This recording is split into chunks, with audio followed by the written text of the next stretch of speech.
I woke up around 2:13 a.m. and I saw her. Eva. She was sitting on the cold floor, right in the middle of the room. Her back was straight, legs crossed, eyes fixed on the door, like she was waiting. Waiting for someone, or something, to walk in. The light was off.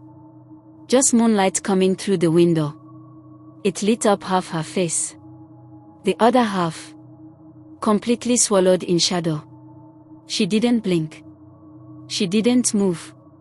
She didn't even know I was awake. And that was the night everything started to change. My name's Selina. I'm in my second year at the university. This semester, I had to switch rooms. My old roommate dropped out, so I got moved to room 208 in the female hostel. That's how I ended up with Eva. She's a final year student.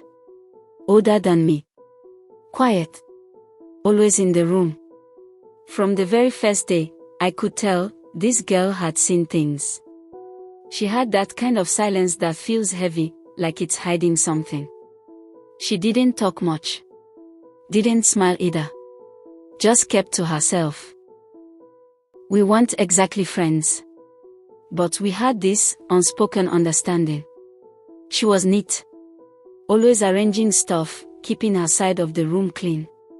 Never made noise. And honestly, that worked for me. I had my own stress to deal with. But after mid-semester break, something shifted. Eva came back late. 2 days late, actually. She looked tired. Pale. Dust on her clothes, hair messy. I asked her, babe, you good? She just said, yeah. I'm fine. But she wasn't. That first night, she didn't sleep. Just lay there, eyes open, staring at the ceiling. I thought maybe it was stress. Final year pressure, you know. But then, the real weirdness began. She started leaving the room at night. Always around 11:30 p.m. Wearing black. No phone. No explanation. I'd hear the door click, and silence. She'd return at 2 a.m. Like clockwork. One night, I asked her, where do you go every night? She just said, to clear my head. But how? The school gate locks by 10. Where exactly was she going? So I followed her.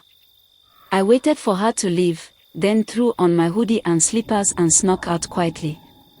I stayed a few steps behind. She walked past the field behind the library. Then straight into the abandoned Faculty of Arts block. That place. Everyone says it's haunted. She stopped in front of one of the old classrooms. Just stood there. For like 20 minutes. Still. Like a statue. Then, she walked in. Alone. I couldn't follow. I won't even lie, I got scared. I ran back to our room before she returned. But I think she knew. That night, she stood by my bed. I was pretending to be asleep, but I could feel her there, just standing. Then she whispered. Don't follow me again. Her voice. Calm. Too calm. It chilled me. After that, she stopped talking to me. And things got even stranger. She stopped eating. Stopped going for lectures. She bought a new padlock and locked her wardrobe. Then one night, I woke up and saw her writing in this green notebook I'd never seen before. When she left to shower, I checked it. But the handwriting, it wasn't hers. The notebook was full of letters. All starting with Dear Eva. All signed by someone named Mia. The letters talked about voices in the walls, dreams, fear. One line shook me. I think something followed me to your room. It wants to stay. I slammed the book shut and dropped it. She came back. Didn't say a word. But that night, again, she stood by my bed. You shouldn't have touched the diary, she whispered. I was losing my mind. I told Nana, she's a mutual friend. I told her everything. Every single detail. She just stared at me for a while, like I'd said too much. Then she said, real soft. You didn't know? Know what? Eva had a younger sister. Mia. She died last year. In your room. I just froze. What? She came to visit Eva. Slept over. They said it was a seizure, but people talk. Some say she went mad before she died. Said she saw a shadow standing by the door every night. After that, I couldn't stay. I started sleeping in Nana's room. But one day, I went back to pack my things. And there she was. Eva.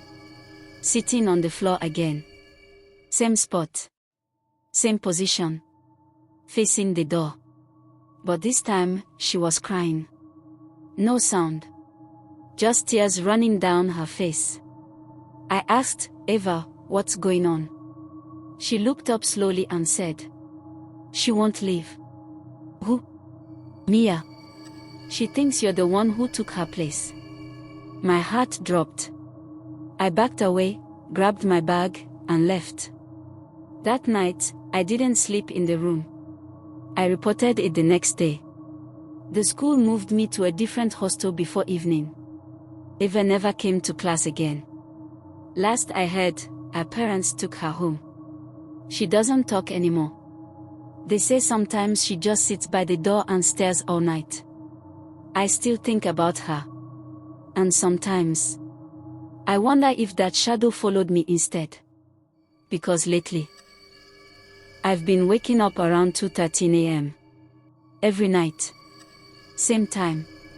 And every time, I find the door unlocked.